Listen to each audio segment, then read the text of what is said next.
happy dahil ang daming sumalubong sa amin mga kaibigan natin dito sa Dubai and for Sunday. Very happy. It was happy na masaya, malaki yung pagtanggap sa amin dito sa Dubai. But more than anything, we hope we see everyone on Sunday. So that's...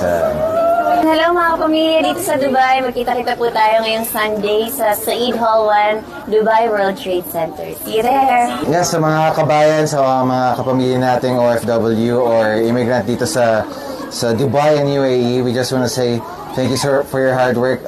Kumbaga, ika nga nung isang kanta, araw-araw sipag lang.